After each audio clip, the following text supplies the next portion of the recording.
ఈవీఎంల గుట్టు రట్టు చేశారు ధర్మవరం మాజీ ఎమ్మెల్యే కేతిరెడ్డి వెంకట్రామరెడ్డి. ఈవీఎంలలో ఓట్ల అవకతవకలపై ఓ వీడియోను రిలీజ్ చేశారు. దేశవ్యాప్తంగా చూస్తే ఈవీఎంలో పోలైన ఓట్లు వచ్చిన ఓట్లు చాలా భిన్నంగా ఉన్నాయన్నారు. తమిళనాడు, ఆంధ్రప్రదేశ్, కేరళ, ఒడిశా, మధ్యప్రదేశ్, అస్సాం రాష్ట్రాల్లో పలు లోక్సభ నియోజకవర్గాల్లో పోలైన ఓట్లకు ఈవీఎంలో వచ్చిన ఓట్లకు చాలా తేడా ఉందన్నారు. ఏపీలో కౌంటింగ్ స్టార్ట్ అయిన గంటకే కూటమికి 150 సీట్లు వచ్చేసాయని న్యూస్ ఛానళ్లన్నీ ప్రొజెక్ట్ చేశాయని చెప్పుకొచ్చారు. కౌంటింగ్ స్టార్ట్ అయిన మొదటి గంటలోనే ఎలా తెలిసిందని ప్రశ్నించారు. ఏజెంట్లు కౌంటింగ్ కేంద్రాల నుంచి వెళ్లిపోవాలని అన్ని న్యూస్ ఛానల్స్లో అలా ప్రొజెక్ట్ చేశారని చెప్పుకొచ్చారు.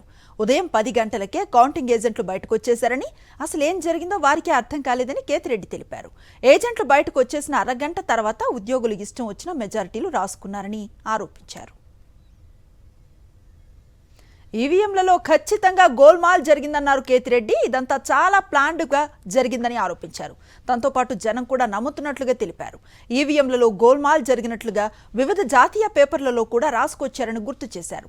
దేశవ్యాప్తంగా 362 నియోజకవర్గాల్లో 5,54,598 ఓట్లు మిస్ అయ్యాయని, ఈ మిస్ అయిన ఓట్లన్నీ ఎక్కడికి పోయాయో ఇప్పటి వరకు ఎవరికీ తెలియదన్నారు. మొత్తం దేశవ్యాప్తంగా 140 స్థానాల్లో ఈవీఎంలను మార్చినట్లుగా పక్కా సమాచారం ఉందన్నారు కేతిరెడ్డి. ప్రశాంత్ కిషోర్ ఏ విధంగా చెప్తాడు, కేకే సర్వే అనే వాళ్ళు ఏ విధంగా చెప్తారు, లేకుంటే అశ్విని దత్ నేతను ఏ విధంగా చెప్తాడు 160 అని చెప్పేసి. ఎందుకంటే ప్రజల నాడి ఎవరికి దొరకలేదు, అందలేదు అనేది వాస్తవం. అలాంటప్పుడు వీళ్ళు ఏమాత్రం గ్రౌండ్ రిపోర్టు చేయని వీళ్ళకి ఏ విధంగా తెలుస్తుంది. వన్ థింగ్ ఏదైనప్పటికీ కూడా నేను కొన్ని పత్రికల్లో వచ్చిన ఆర్టికల్స్, అదేవిధంగా మిగతా దానిలోకి వచ్చిన ఆర్టికల్స్ని దృష్టిలో ఉంచుకొని మీ ముందు కొన్ని ఉదాహరణలు తీసుకొని రావదలుచుకున్నాను. ఇక్కడ చూసినామంటే తమిళనాడు రాష్ట్రంలో తిరువల్లూరు నియోజకవర్గంలో ఇది పార్లమెంట్ వైజ్గా నేను చెప్తున్నాను.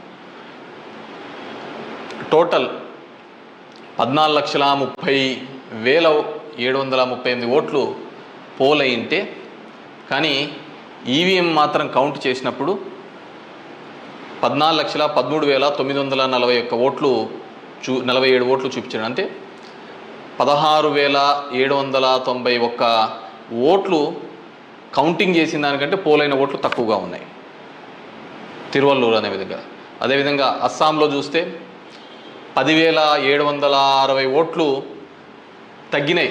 అంటే వీళ్ళు కౌంట్ చేసిన దానికి, వీళ్ళు ఈవీఎంలో ఇచ్చిన దానికి పోలింగ్ అయిన దానిలోకి చూస్తే, పోలింగ్ అయినది చూస్తే 12,40,306 అయితే ఈవీఎంలో కౌంట్ చేసిన దానిలకు 12,29,546 ఓట్లు ఉన్నాయి, 10,760. ఒడిస్సా ధనకల్ అనే చోట 11,93,460 ఓట్లు ఈవీఎంలలో పోలయింటే, ఈవీఎంలు కౌంట్ చేసినప్పుడు మాత్రం 11,84,033 9,427. అదేవిధంగా గుంటూరు మన ఆంధ్రప్రదేశ్లో చూస్తే 14,11,989 పోలయింటే, కౌంటింగ్ చేసినప్పుడు 14,04,061 ఓట్లు 7,928 ఓట్లు పోలైన దానికంటే ఈవీఎంలలో తక్కువగా కనపడడం జరిగింది. అదేవిధంగా ఎక్సెస్ వచ్చినాయి, అంటే పోలైన దానికంటే ఈవీఎంలలో ఎక్సెస్ రావడం జరిగింది. ఆ సంఖ్య చూస్తే అస్సాంలో కరీంగంజ్ అనే చోట చూస్తే 11,36,538 ఈవీఎంలలో పోలయింటే, ఎంచే టైంకి 11,40,349 అంటే 3,011 ఓట్లు పెరిగినట్టు కనపడినాయి. అదేవిధంగా ఒంగోలులో చూస్తే ఈ 13,99,707కి కౌంట్ చేసినప్పుడు 14,11,174 ఓట్లు. అదేవిధంగా ఒడిస్సా దాంట్లో బలాస్పూర్, మధ్యప్రదేశ్లో మండ్లా, అదేవిధంగా బీహార్లో బుక్సర్, ఇవన్నీ చోట పోలైన ఓట్ల కంటే ఈవీఎంలలో పెరిగిన ఓట్లు ఇవి. అదేవిధంగా ఇక్కడ పోలైన ఓట్ల కంటే ఇక్కడ తగ్గిన ఓట్లు. ఇది ఓవరాల్గా కూడా చెక్ చేసుకుంటే వచ్చిన విషయం. రెండో దానికి చూస్తే టోటల్ ఈ విధంగా చూస్తే దేశవ్యాప్తంగా 140 నియోజకవర్గాల్లో ఈ విధమైన ఓటు డిఫరెన్సెస్ జరిగినట్టు మొత్తం దీనిలో ఫామ్ 17C దీనిలో చెక్ చేసిన చోట మనము చూడడం జరిగింది.